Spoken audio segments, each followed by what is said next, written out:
Hello, Crash It Nation. I'm Jonathan Wood. Thank you for joining in for episode number 2 on the Crashed It podcast. I'm here with my co-host today, Jacob Wood, none other than the OMM Orange Machine, the number 17 that won the Capital City Carnage in 2022. And we're just going to talk to him about what he's got going on. He is the co-owner of Lucky Sevens Promotions as well. Jacob, thank you for joining us. Glad to be here. So, kind of for all of our listeners, let them know kind of how you got into Demolition Derby. Well, I'm a third generation Demolition Derby driver. Started back when I was 14 or 15. Been doing it ever since then. All right, and so for all you all that are listening, Jacob's my brother. And when we were younger, we actually had our own little demolition derbies back in the day down in the salvage yard. Our family has a salvage yard. And he was always the one that you kind of had to watch out for back then. And in our progressions through the years, about, say, 2013, do you remember how the figure eights were then? Yeah, they were, it was loud and it was fast and we had a lot of fun. It seemed like the figure eights has evolved a lot. Back in those days, if your car was running at the end, you had a good chance to be at least in the top 2 or 3. Now, with the figure eights we put on now, almost every car drives off the track. So it's changed quite a bit. Yeah, the build has changed. Definitely the rules have changed, and it seems like a lot more drivers these days are driving, smarter than we used to. What do you think about the progression of the sport? Do you like where it's going, or? It's always evolving. The sport is just like anything else. This year we're gonna have our normal figure eight series in our schedule, and this year we're adding a class to step it back a few notches for some of the guys that are just doing it just for fun. Kind of go back to kind of how it started. We're doing like a hobo class. In that class, you're going to be allowed to change the bumper and put a 4-point cage in it, and that is it. You cannot put steel down the sides on the outside. You cannot put a radiator protector in it. Nothing with the struts, nothing with the suspension. All that has to stay stock. DO2 tires. It's a stock build with the bumper swap, because we know some of the bumpers are fiberglass or aluminum. So we are allowing bumper swaps. You can do any OEM bumper or up to a 3x3 square tube on the front. And you're talking about the bone stock figure eight that Lucky Sevens is having this year? Yes, that is correct. And is there a certain style of car someone can bring, or is it like a wheelbase, or how's that work? Yes, I believe it's 108 or below, so W bodies can run all the way down to Ford Festiva if they want. Hey, some of them Festivas do okay. So yeah. I think Patrick had a Festiva, one of his first builds. Yeah, we've seen quite a few of them over the years. There used to be one that ran in California. Didn't you roll a Festiva? What was that thing? Yeah, I don't know what that was. But what do you think about the way the Derby world's going back in the day? And in the last 5 years, it just seems like all the compact derbies and even the big cars, the builds are just crazy. It evolves just like everything else. When we first started, it was kind of a stocker build, and then everybody went to full mod, and then now it's coming back, it feels like, to a stocker build. So there's ebbs and flows just like anything else. And I feel like it's starting to come back, and everybody's trying to find a happy medium to make as many people come to your derbies as possible. But you just got to kind of go with the flow on that kind of stuff.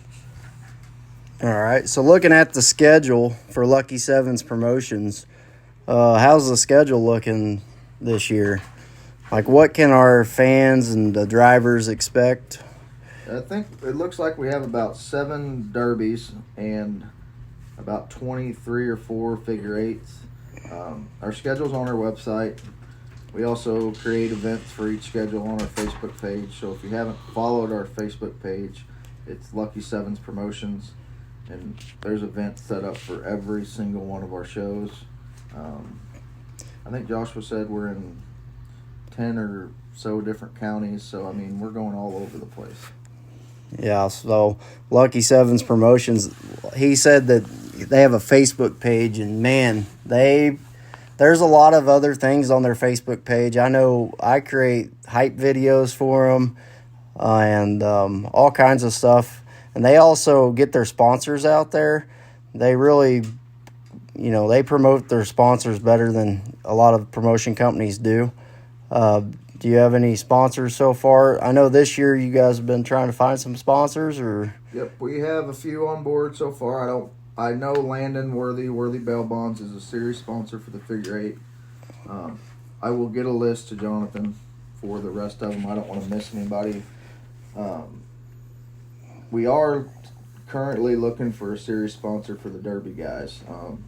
That's 7 different events is what you'll be. The whole series will be sponsored by you. And also at all of our figure eights, your banner will be hung. Your name will be plugged. You will be featured on all the event flyers. You'll be on the merchandise. So if anybody would be interested in that, they can contact me through phone, Facebook, Joshua, the same way.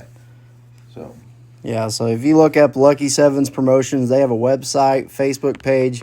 Get a hold of them guys. If you're a new business, there is no better way to get your name out there than getting on board with Lucky Sevens Promotions and getting your name out there, because I will tell you firsthand, up in the booth, I'm going to say your name at least 6 or 7 times. I know this year, something I'm going to do a little bit different for our sponsors that I've never did before. Other than beginning of the show, I'm going to dig down deeper and do a little bit more research on what your business does, what services you provide, your specialties, your areas that you cover, any kind of sponsorship, you get your name plugged. So they've got all different kinds of sponsorship packages, platinums, gold, silver. I know I've been kind of looking for silver myself for the YouTube channel. I've been thinking about it just to add some money out there for the drivers that drive hard for the channel. One thing I would like to say is every bit of that sponsorship money goes directly back to the drivers. Lucky Sevens doesn't get a dime of that. We just put it all in the pot and we get it all back to the drivers. So I just wanted to make sure everybody knew that as well. Yeah, and I know all the drivers that, as you heard from Landon last week, the drivers, they see that, they appreciate that, and they like how you guys listen to, some of the suggestions that the drivers give you guys as you're, as we're progressing this company, and any kind of event idea that we have given to us, we try to think about it. I know over the years of figure eight, just talking about the figure eight stuff, I know this year you guys are going to have a new system maybe on counting laps, or is that? Yes, we do. Me and Joshua purchased it's kind of like how they do at the circle track. Each car will have a transponder, and we will have a laptop or computer set up at the event that we are at. So we're trying to get rid of the human error of it, because right now, anybody that doesn't watch figure eights, we usually have a table or a trailer set up by the track, and we have to hire a group of people, and that group, each person is assigned to a car, and they watch that one car, and they count that one car's laps. And my wife and Kayla, Joshua's wife, all keep track of all those 16 cars at once, while they're turning these pages. Then they relay that message to us on the track, so we know who's up front and when to give the correct flags. But now this system will keep track of all that on the computer. So we're going to try that out. We're going to have that running and human counters probably at least the first half of the season to make sure that system is all correct. Yeah, with any piece of technology, it might have a quirk or two here, but man, if that works, that's a game changer, because Jacob and I have both been on both ends of that, where, sometimes you might get the win and then go back and watch a film later and be like, oh, I didn't win this race, and try to make it right with that driver. And then on the other end, you might actually win the race and they give it to somebody else because your counter wasn't paying attention. And that's going to be a big game changer if that works. Yep, and any I'm show excited. that we put on, ever since we started, we've always said it in the drivers' meeting, we got usually Jonathan's videoing up in the booth, and Joshua also videos down by the track. So we try to check and make sure that the counters were correct. That's why we don't announce the feature results right away, because Joshua's usually going over the video, Jonathan's going over the video, everybody's watching to make sure the counters were correct. And sometimes we miss that stuff, and we always encourage the drivers, if they see something, to come tell us, and we will change it if we were wrong. So just keep that in mind as well for all the drivers that are listening. Yeah, that's going to be a big thing. Big change there. You got any changes for the Demolition Derby drivers this year, or is it all just going to be the same? Or we have quite a few changes this year in the compact class. We are going away from the full cradles that we had last year. We're trying to get some more drivers from different promotion companies that'll be able to come down and run our shows, along with the other, like Stevens, Filthy shows. All them guys up north, CDP. We're getting the cradles away from there. Big car class, I don't know a lot about them, but I do know that the lower cradles are going to be allowed this year. But I think everybody's kind of going with that, so we're making that change as well. We added a big car class this year. We're going to try it a few shows. It's a bone stock big car class. I think it's a hobo. That's what it's called on the website. That is basically like the hobo small car classes. I think you can change the bumper, and that's about it. You can put a cage in them, but all the rules are on the website for that stuff. Joshua and Ben, they do all the big car stuff. I stay away from that. Yeah, so if you have a question about a big car, talk to Joshua or Ben Porter, because they're the ones that's going to be teching it. And I know they stick to the rules they don't take any grays really. So they want everybody on the same playing field out there, and they'll tell everybody, that's how they want a fair show. They don't care if you're their best friend or someone from 3 states away. They want to make sure that everybody's on the same playing field. So what's your schedule like? So we got Russellville, April 23rd. And then we will go May 14th to New Bloomfield. That will be a figure 8, 700 to win on that one. And then Saturday, June 4th, Eldon, Missouri. That's going to be an early summer, late spring show. First time for Eldon, them guys doing that. Classes at that's going to be figure 8, gut and go.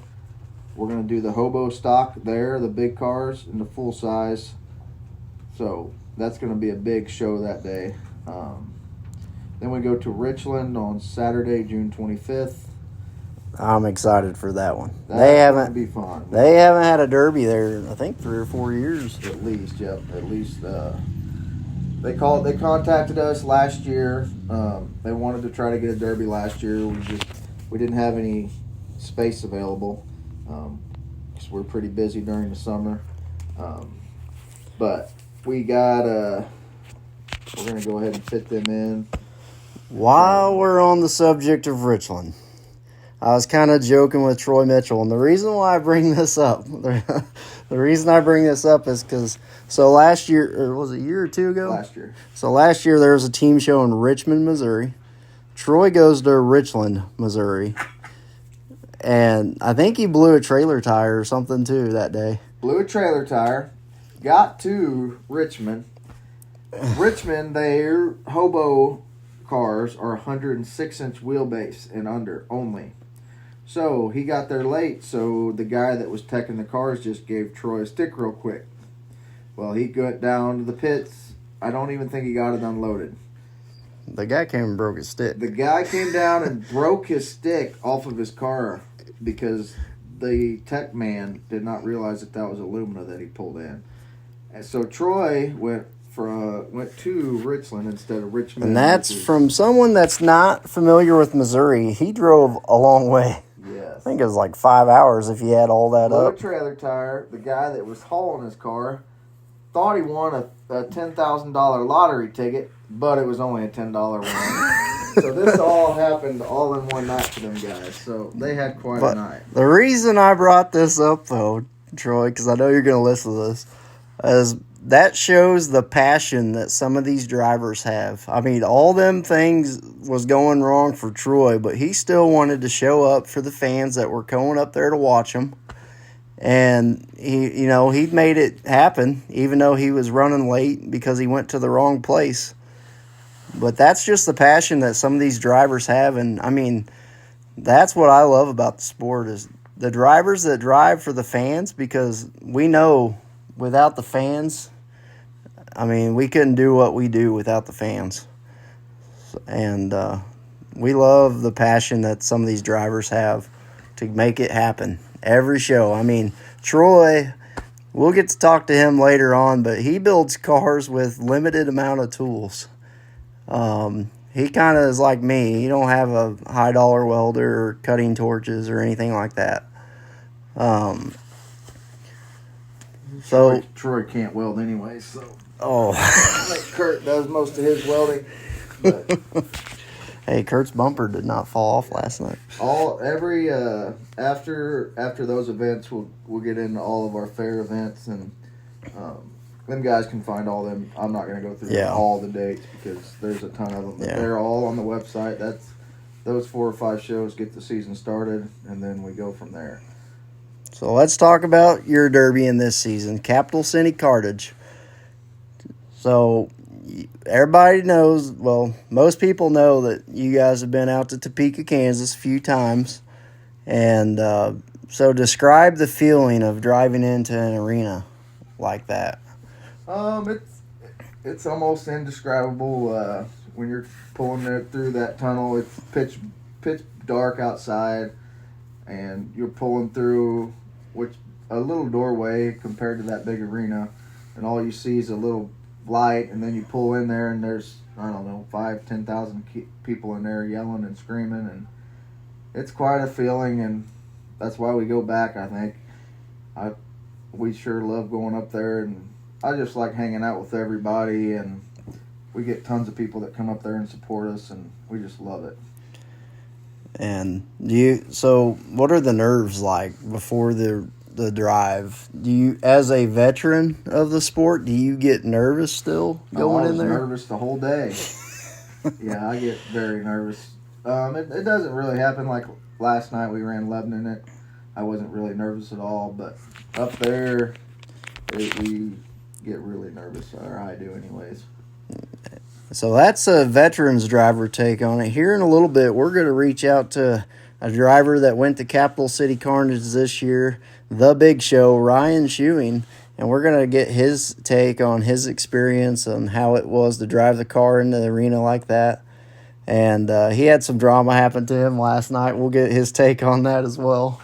Yeah, I missed all that. My back was turned to the whole thing, so Jessica filled me in. And I'm sure he'll tell you all about it. Yep. So we'll dive into that one. But reach out to Lucky Sevens Promotions if you're wanting to sponsor. We appreciate your fans that show up to our events, And the drivers, we're doing everything we can to make it the best we can for you. With that said, I think we're going to call Ryan and see how his day's going. Sounds good. All right. Before we get Ryan on the phone, Jacob's going to take a little break here, and I'm going to have a little moment. I want to talk about. I reached out to Josh Foxworthy to make sure it's okay for me to talk about his brother passed away this last week. And, Jacob Foxworthy was one of them guys that we had at our shows that when he showed up, there was an amazing, he would always have a smile on his face. And I really enjoyed being around Jacob. And I remember the first time that I met them guys, I was at a figure eight and I'm going into a corner and some car slams into the side of me. And at first, to be honest with you, I thought I got hit by a 12-year-old because I could barely see this guy's helmet. And he perks up and he waves at me. Biggest smile on the face I've ever seen. And all I could do is give him a thumbs up and keep on going because, it's just things like that just really get me pumped up. And he was just an awesome guy to be around. He's an awesome guy. Everybody that I know loved being around Jacob. Jacob and Josh were kind of like my brothers, Jacob and Joshua. When, anytime you'd see one of like Jacob or Joshua, uh, you would see like they're always together. And that's kind of the way my brothers are too. And man, I just want to take a moment here and say that, he left a big impact on me. I really didn't know him that good. We never really hung out, but he was always a cool guy to be around at the track. I always enjoyed my time with Jacob. And I just want to say that, man, we'll miss you, bud. Fly high, and, I'm sure you'll be watching down on all your California guys this year, the figure eights, and we love you, bud. We miss you, and we'll keep your family in your thoughts and prayers, and we'll try to help them any way we can. But it was really, every time you seen Jacob, he'd make a good positive impact on you. I really prayers go out to the Foxworthy family. I know they're making stickers to kind of help support that. Feel free to reach out to Josh Foxworthy on Facebook, and I'm sure he can probably still hook you up with that. I know some of the guys did like a burnout for him earlier today, like earlier on Saturday. I think the Chiltons had like a burnouts, and I seen Kyle Wardenhausen, the All-American, lighting his front-wheel drive Cavalier's wheels up on Facebook for this guy. And we're just going to miss you, bud. Like I said, fly high, and we'll miss you, Jake. Another thing is last night, went to Lebanon, Missouri at the Cowan Civic Center. We watched the 80s class, the compact class, and the big car limited weld. I didn't get a chance to find out who won the big car class or the limited weld, the 80s or newer. I couldn't figure out either one of those. But last night, I will tell you, I want to send out a congratulations to Brady Smith. He went out there in Lebanon and made junk. Brady, congrats on your win. We look forward to seeing you run later this year. Maybe we can get you on this podcast, talk to you a little bit about your run so far this year. All right, we're back here. I've got Ryan, the Big Show Shoeing, on the phone. Ryan, tell us kind of how you got started in this sport of demolition derby. Well, as a little boy, I watched my uncles and my aunts and even my dad. He ran local shows. It's kind of been in the blood, working out in the shop, helping them. learn all about the sport. And when I was old enough, I said, you know what, I'm going to give it a try, and I ain't looked back since. All right. So, what do you drive? Give the fans kind of a down road of like what kind of cars do you drive? I've been driving some W bodies, but I really like the old minivans. A lot more space for a bigger boy like myself. I ran a ton of different cars. I like to stay in the bigger cars because, being a bigger guy, you got a little bit more room to get in and out. So Shoot, you ain't that big, son. So last year, you ran a minivan down there in Mocaine, Missouri. Yes, sir. Put on a show. I think you were 45ing people all night long, trying to get Mad Dog. You came down. I think you got third that night, didn't you? Yeah. And I like to use a skinny turtle. I don't like to sandbag. I like to put on a show for my fans and my family. And you did that for sure last night, but we'll get to that. He likes to see me use the skinny turtle. Ryan, tell us what happened after that derby. And I make him happy. What happened after Mocaine? Well, we ended up with a fire. Thought we got it all put out. Started driving home, and it said we got a lot more fire left, so we burnt it down. Yeah, so for the listeners at home, I believe he lost a trailer and a van that night.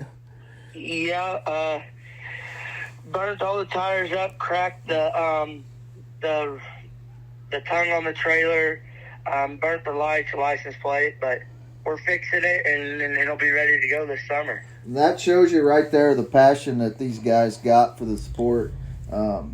Most people, that would have made them give up right there, but he was there at the next one, ready to go again. So that shows you guys right there what these derby drivers, what kind of passion they have for the sport. Yeah, so where else did you derby last year? Well, I ran at Madison. Trying to think where else. I rode in Moberly with my Uncle Jake at the end of the year. I ended up taking second down there. And I actually ran my first figure eight race down there in Russellville at the Points Championship. Oh, yeah. You ran the mechanics race. That's on the screen right now. I'm going to put that on the screen right now so everybody can see your driving skills at the figure eight. What do you think of the figure eight? It was definitely different. Coming from a derby concept of it, when I saw somebody coming through that, middle there, my first thing is to hit the gas and try to get them. But, it's something different. Had a blast, though, definitely. Hey, you got wheel shots for days in figure eight. Yes, sir. So this year you ran Capital City Carnage, right? Yes, sir. Tell our listeners what your experience was there. Start with the build. How'd the build go? Was it the same or was it different? It was a little bit different. From me running all the gut and go shows that I do, it's a gut and go build, but you get into the compacts, not the mod build, but you get into it a little bit. You get the all thread. You get to do a little bit more welding. You get the plates. It was a different build for sure, but it was just a surreal moment from just the long build, probably 3-week build, and then I went up there with my uncle. So it was the long build, the long 3-week build. Yeah, and then when I got up there, and Jacob was up there, and Kurt, and coming from them guys, they've ran Bash and run their they're a solid name up there. Talking to them and hanging out with them, it was a great time. And then going to the tunnel, it's unbelievable. It's like nothing I've ever felt in my life. I'd never say I'm going to be back. So I didn't have the luck I wanted up there, but seeing Jacob bring home that first and Brian Nichols, laying down the shots like he did. He was laying them down. The best of luck, but it was a heck of a time up there. Oh yeah. Yeah, that's definitely a different Derby atmosphere than what you might get at a county fair. But so at a county fair show, or even like Mocane last year, they had like the World's Fair. Do you still get nervous, or do you have any butterflies before the Derby? Oh, every time. When I was a kid, I watched my dad, but unfortunately, my dad passed about 8 years ago when I was about 15 years old, and I watched him do it forever. And he always told me, when the butterflies go away when you're pulling up to a Derby, then that means you ain't got the passion for it anymore. And every time, I can remember the very first time I come to Eldon. It was before Lucky Sevens took over. It was when the Martins had it, and there only 4 cars showed up. And I was like, you know what? You just got to get past one car. You're in your. That was my actual first win, and I was like, get one. You're in the money. Well, I got that first place, and it was like it's just surreal. So Eldon means something. It's a special track for me. I brought home my very first place there. It's definitely, my son, he even gets nervous. He's only going to be 4 years old. He keeps me on my toes, and I just love the sport. And if I ever didn't get nervous, I'd be like, it's time to hang it up. So yeah, well, from the announcer's stand, I get pretty pumped up when I see all you guys roll into the track. I'll tell you that. Hey, do you know how to turn around, or do you just not like using the rear end of anything you drive? Because that van, you figured you might want to use that butt a little bit, but you never turned around. I think I took a couple shots with the back end of it, but I like to see what I'm going after. Backwards, you never know what you're going to get. You got to turn around, dude. Frontwards is where it's at. Skinny pedal down. That's what I like. Yeah, I remember asking you at Carnage. I said you had your 5-point harness on, and I asked you. I said, "Well, you ain't going to be able to turn around, Big Show." He said, "Well, I don't plan to." It's always been going to use the front end. Yeah, he was all. So what if it bends up? I demolish it. There's always going to be another car. There's always going to be another Derby, and I'm here to put it on the show for the fans. That's the bottom line. Well, we appreciate it. So let's talk about last night. Talking about putting on a show. So you pull into the Derby, and so the green flag drops, and from there it was skinny pedal down. Yes, sir, it was. It was definitely a better run than I had at Carnage, which is I'm thankful for. Unfortunately, it didn't go my way. Hey, that video is live. I just got to say, there's a lot of people there, a lot of the rowdy crowd, I like to call them.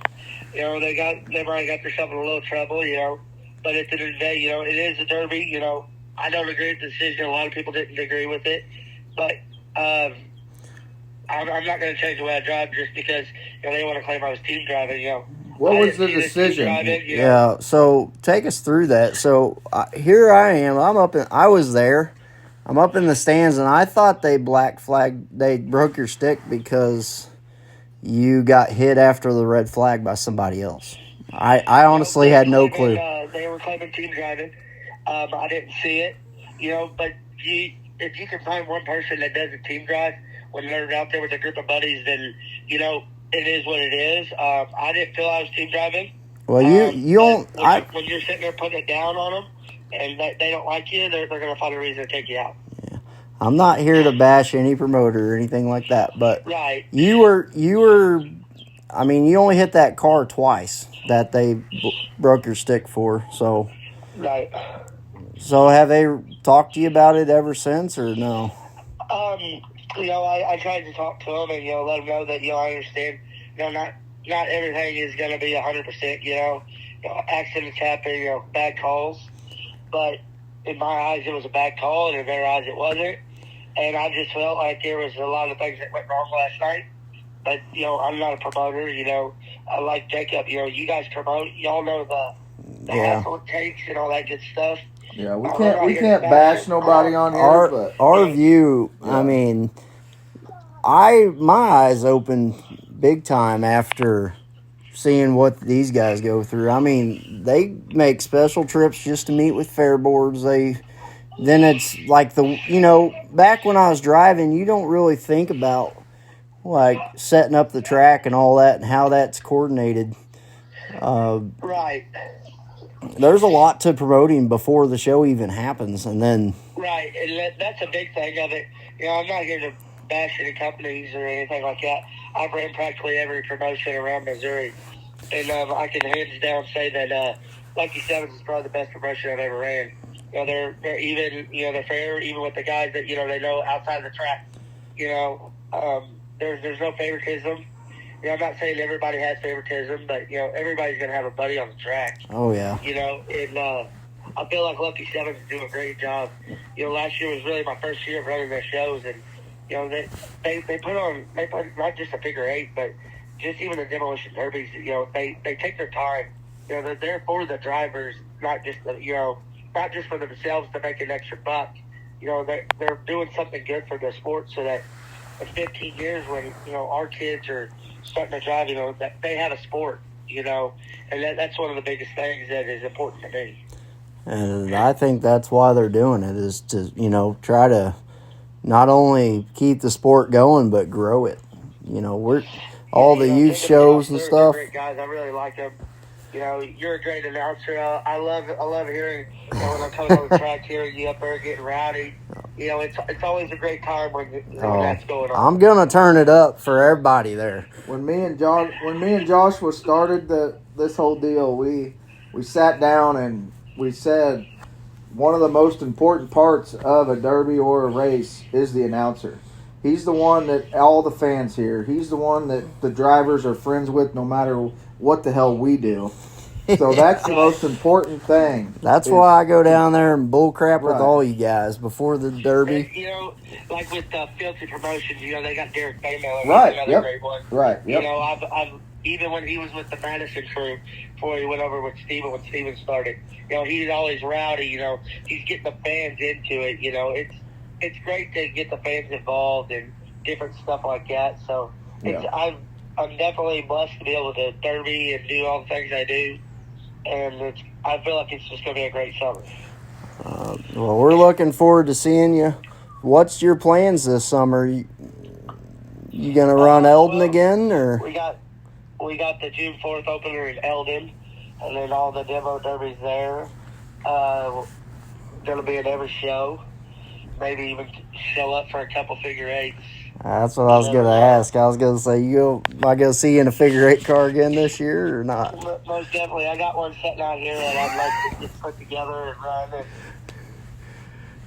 You going to bring that boy of yours out to do some power wheeling this summer or what? Oh, yeah.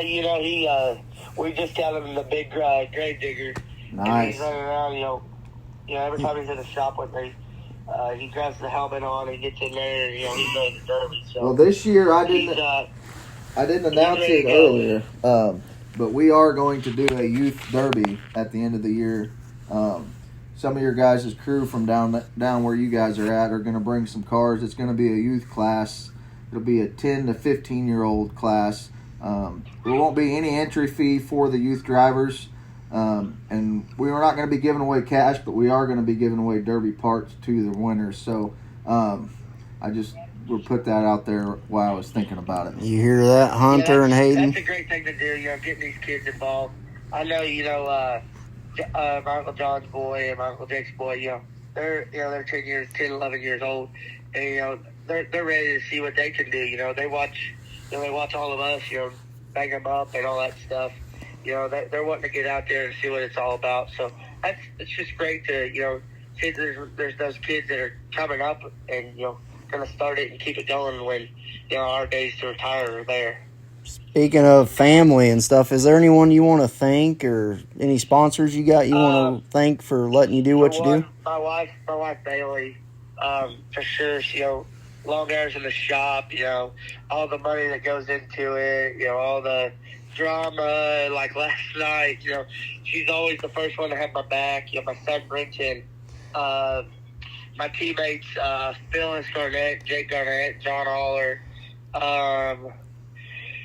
one of my buddies, Cody Bedsworth, Jacob Garnett, Logan Adams, Bryce Gaines, just the Garnett Hill crew involved. My Aunt Alicia, always when we're out to shop late nights, they're always ready to get a hot meal on the table. And my mom and my stepdad, it's a family thing. I'm definitely blessed to be able to do as much as I do. That's for sure. Yeah, their family is so important to have the blessings of your family members. And, it's a huge part of the sport. There's a lot of time in the shop that people don't realize that you miss out on family's time. And oh, for sure. This, I've had about a month to get the car from Carnage put back together for last night. And, I kind of procrastinated at first. In the last 2 weeks, I've been hitting it pretty hard. And then just in the last week alone, I was going to work at 7 o'clock, getting off at 4, and I was out at the shop until midnight, 1 o'clock, and back up at 6 to go to work again the next day, So there ain't a lot of family time there, with the son and the wife. But, it's when they get to see you do what you love. And I think it makes a big part of it, but there's still a lot to give into it for you to be able to do it. Yeah, and a lot of these kids, man, they eat this sport up. Yeah, and there's a void between, like my son, he's a big 7-year-old, but whenever you can't run Power Wheels anymore and you have to wait till you're 15 or 16 years old to drive a derby car, there's a big void of a lot of stuff. They can either get away from the sport or do something else, so that's kind of why we're trying to do the youth class where they at least got one run a year where they can still stay in something, you know what I mean? Right, and just being out there, learning. Right. I've been at it for probably 5 or 6 years now, and there's just stuff that I'm still learning today. It's all about trial and error. You try this, well, it didn't work out. Okay, let's try it this way next time. That's a big part of the Garnet Hill way we're doing right now. With me, Jake, and John, we're gonna be running Lucky Sevens the series this year. And then Phyllis, she's got a mod car, and she's going to be coming to the compact side of it. It's just a lot of trial and error. Being around them, drinking some good old Busch Light and having some fun. Yeah, it's always a great time when you're around the. We know you guys can do that. You guys like to do that part of it too. There's no doubt about that. I love the skinny pedal, and I love me a good old Busch Light. There's two things that you can't go wrong with that. You know what I mean? So. And I want to go back to the family aspect. Now, at your guys' shop, how many cars do you guys usually build in there at a time? I've seen Snapchats and stuff on social media. It looks like there's 3 or 4 cars in there at once. We build at John's house right now, and he's got a big 3-car shop. So usually we get in 2, but at the beginning of the week last week when we were budgeting and stuff, trying to get everybody done, there was 3 in, and then we got one done, and then we got the other one put in there. So it's usually we try to work on our own stuff, but there's that times where you need a hand, and we all lend each other a hand when we need it. It's good to have somebody there to help. Yeah, that's cool. I've always built by myself pretty much since I was 16 or 17. We used to build some together, but that's just cool that you guys can all be together and do it all in one shop. That's a cool deal. Yeah, I have a shop at the house, and but it's kind of different, building at home than when you're building with your buddies and drinking Busch Light and telling stories and joking off. That makes it a little bit more fun. Well, that's probably why your hobo car takes 3 weeks. Come over. It's just good family time. Did you hear me? I said that's probably why your hobo car takes you 3 weeks to build, because you're drinking too many beers and talking. Yeah, hey. That's a long build. A little bit of story time in there. Yeah, I guarantee you that. I'm drinking that one, Yeah. So it's a blast, and I know this year there's some good come out of it. Last night I didn't get my results I wanted, but definitely ain't gonna be the last time that everybody sees me use the skinny pedal. Yeah. For sure. Well, I appreciate it here at Crashed at YouTube, because you put on a heck of a show, and that was a really fast-paced heat last night. So we appreciate it. I appreciate y'all getting me on here, and just I really hope that this year y'all have got some big things planned. I'm sure, and I think it should be a fun summer. Yeah, it's going to be a really fun summer. We thank you for stopping in and talking with us, and wish you the best of luck, and see you in Eldon. See you, buddy. Yes, sir. See you. Hey.